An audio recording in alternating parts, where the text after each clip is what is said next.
Everyone, welcome to G centric. और again IIT Roorkee ने इसी ब्रांच में 2025 में बहुत बढ़िया वाला क्वेश्चन पूछा है। ये भी क्वेश्चन दिखने में बड़ा है, बट यहाँ पे हमारे दो कैंडिडेट थे ना, रंगीला और रुस्तम, उन दोनों की अप्रोच जानेंगे। देखिए, हमने जब जेड ट्रांसफॉर्म पढ़ाया आपको, है ना, जी सेंट्रिक एप्लीकेशन पे जाइएगा, नेटवर्क थ्योरी का पूरा कोर्स है, वहां पर मैंने आपको बता रखा है कि पहले मैंने आपको ट्रेडिशनल तरीका बताया जेड पैरामीटर कैलकुलेट करने का, उसके बाद मैंने शॉर्टकट भी बताया। तो यहां रंगीला और रुस्तम क्या कर रहे हैं? एक रंगीला क्या है, वो ट्रेडिशनल तरीके से जा रहा है, रुस्तम थोड़ा सा दिमाग से जा रहा है। अब देखिए, ये क्वेश्चन है Z parameter matrix of a two port network as shown in the figure. ये तो गिवन दे रखा है, the Z parameter matrix each with each entry in ohms of the network shown in the below. ये network available है, इसका Z parameter आपको given है। अब यहां पर देखो, जेड पैरामीटर गिवन है तो आपको ऑप्शंस दे रखे हैं। ऑप्शंस दे रखे हैं, दैट मींस कि आपको चारों पैरामीटर फाइंड करने की जरूरत नहीं है, क्योंकि आपको एक आंसर टिक करना है। उसके लिए एक पैरामीटर, दो पैरामीटर, मैक्सिमम दो पैरामीटर निकल गए, आप आसानी से एलिमिनेट कर ले जाएंगे। पहली चीज तो क्या हुआ, जैसे ये रंगीला ने क्वेश्चन देखा ना, तो आपके जैसा रंगीला बिल्कुल उतावला, अरे सर बहुत आसान दे दिया, यही तो डेरिवेशन सर ने करवाया है ना, डेरिवेशन ऐसा ही है अपना। तो उसने क्या किया, बड़े आसानी से इसमें सोचा कि सर देखिए, आपने सिखाया था कि इस तरीके से जेड पैरामीटर निकालना हो। तो ये बिल्कुल बिल्कुल एकदम आंखों में चमक आ गई इससे रंगीला के, कि बिल्कुल मैं तो सर बड़ी आसानी से उड़ा दूंगा इस क्वेश्चन को। 2 ओम 2 ओम 2 ओम 2 ओम ऐसा लिख देता हूं, और V2, और इधर से करंट I2 जा रहा है। सर आपने सिखाया था ट्रेडिशनल तरीके से कि भाई ये I1 करंट फ्लो कर रहा है, इधर I2 करंट फ्लो करेगा, एक करंट आप I3 फाइंड आउट कर लीजिएगा। तो यहां पर जैसे कि इक्वेशन बना लेंगे, V1 माइनस 2I1 है ना, फिर यहां पे जा रहा है तो -2, जो जिस लूप का लिखता है वो सुप्रीम होता है ना, 2I1 प्लस माइनस इसका लिख रहे हैं तो, और ये उल्टी दिशा से आ रहा है तो प्लस 2I3 इक्वल टू 0। तो इक्वेशन नंबर 1 हो गई सर। इसी तरीके से मैं इधर से इक्वेशन बना लूंगा, है ना, और एक इक्वेशन सर मैं I3 से लेके आ जाऊंगा, और I3 की value in terms of I1 I2 की टर्म में जो भी रहेगी, उस I3 की वैल्यू को तीसरे लूप में लगाऊंगा। तो I3 की वैल्यू को फिर मैं इन दोनों में पुट कर दूंगा, और वहां से sir V1 equal to Z11 I1 plus Z12 I2 को कंपेयर करके मैं चारों पैरामीटर निकाल दूंगा।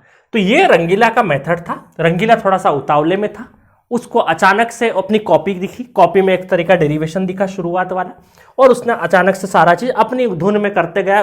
कोई चीज आसान लगती तो हम टाइम वगैरह नहीं देखते हैं, चलते जाते हैं। तो इसने क्वेश्चन तो सॉल्व कर लिया, बट इसके चक्कर में क्या हुआ, इसने टाइम ज्यादा लगा दिया। फिर रुस्तम ने देखा कि सर ने बताया कि भाई 4 ऑप्शन अवेलेबल हो इस तरीके के पैटर्न में, सारी चीज कैलकुलेट नहीं करना है। जब सारी चीजें कैलकुलेट नहीं करना है तो इस इक्वेशन वाले से क्यों जाए? ये कन्वेंशनल तरीका है, ये हमारा तो एग्जाम ऑब्जेक्टिव है, तो क्यों ना हम शॉर्टकट देखें। तो शॉर्टकट में इसने जब थोड़ा सा नजर दौड़ा कि शॉर्टकट तरफ चले, ऐसा दिमाग में डाला, तो दिमाग ने एक्टिवली पार्टिसिपेट किया, क्योंकि ब्रेन के साथ में ऐसा ही है, ब्रेन को आप 1 कदम चलवाओगे, वो ऑटोमेटिक 10 कदम चलेगा। तो रुस्तम ने अपने ब्रेन को बोला कि यार इसको शॉर्टकट से चलते। जैसे शॉर्टकट ब्रेन ने सुना, उसने इंप्लीमेंट किया कि यहां रुस्तम तुझे तीनों के तीनों रजिस्टर सेम है। दैट मीन्स कि अगर तू यहां पर इसको डेल्टा में, स्टार में कन्वर्ट कर लेता है, क्योंकि हमें जेड पैरामीटर में सिखाया गया है कि टी नेटवर्क अगर बना लिया तो चीजें आसान हो जाती है। तो यहां पर देखो, डेल्टा से स्टार में कन्वर्ट करेंगे तो सेम वैल्यू है, तो बाई 3 हो जाता है, 2/3 हो जाएगा। और आप ध्यान से देखो तो ये टी नेटवर्क पहले से 2 ओम था, और ये कुछ इस तरीके से बनेगा। तो मैं आपको बना के बता रहा हूं, अदरवाइज बनाने की भी जरूरत नहीं है। ये कितना है आपका 2/3, ये 2/3, और ये यहां पे 2/3 और 2 ओम। इस तरीके से बन गया, बिल्कुल बन गया। अब इसमें रुस्तम ने बोला कि सर ने शॉर्टकट सिखाया था कि इन दोनों को अगर मैं ऐड कर दूं तो ये कहलाते हैं Z11, एडिशन कर दिया मैंने सबका, और इन दोनों को ऐड कर दूंगा तो Z22 कहलाएगा। बट ये जो वैल्यू होती है directly Z12 equal to Z21, जो कि 2/3 रहेगी। तो रुस्तम ने इन दोनों को एडिशन करने की जद्दोजहद भी नहीं करी, उसने डायरेक्टली देखा कि भाई ये दो पैरामीटर पहले देख लो, 2/3 होना चाहिए। तो ये पैरामीटर देखो ऐसे होते हैं, Z11 Z22 Z12 Z21, है ना, मतलब डायगोनल वाले पैरामीटर 2/3 होने चाहिए। देखो 2 2 10/3 10/3 1/3 1/3, मतलब एक ही ऑप्शन है जहां पे 2/3 2/3 देखने को मिल रहा है। मैं हटा देता हूं बाकी आपको पीडीएफ अच्छे से मिले, ठीक है। तो इसने किया, ए इज द करेक्ट आंसर। कुछ भी कैलकुलेट करने की जरूरत नहीं थी, और यहां पर भी इस डेल्टा से स्टार में इसने 2 मिनट में कन्वर्ट कर लिया, क्योंकि तीनों वैल्यू बराबर थी, तीनों वैल्यू बराबर थी। आई बात समझ में? तो इसने बड़ी कैलकुलेशन के साथ में रंगीला गया, बट रुस्तम ने थोड़ा सा अपना दिमाग लगाया, दिमाग को ट्रिगर किया, और उसने ऑलरेडी आंसर कर दी। अच्छा, हालांकि ऐसे स्टूडेंट भी कई सारे होंगे जिन्होंने शॉर्टकट निकालने के बाद भी इसको Z11 को पहले निकाला होगा, इनको एडिशन करने में, तो इनका और टाइम गया होगा। बट रुस्तम ने सिंपल एक चीज देखी, डायरेक्टली डायगोनल, एक ही ऑप्शन अवेलेबल है, टिक करके आगे बढ़ गया।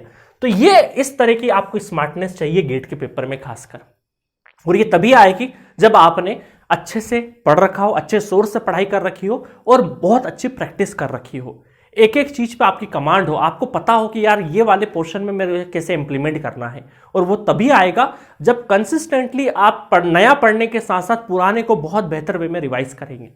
और मैं अपने मेंटरशिप वाले प्रोग्राम में जितने भी स्टूडेंट जुड़े हुए रहते हैं उन सबको यही बोलता हूं कि आपको हर दिन अपना पुराना जो भी पढ़ा है उसको अच्छे से रिवाइज करना है, ठीक है। कैसे करना है वो मैं आपको बताता हूं, है ना। चलिए, तो इस तरीके से ये क्वेश्चन हमारा खत्म होता है। बहुत प्यारा क्वेश्चन, इसी में इस बार नेटवर्क के बहुत आसान क्वेश्चन पूछे गए, ठीक है।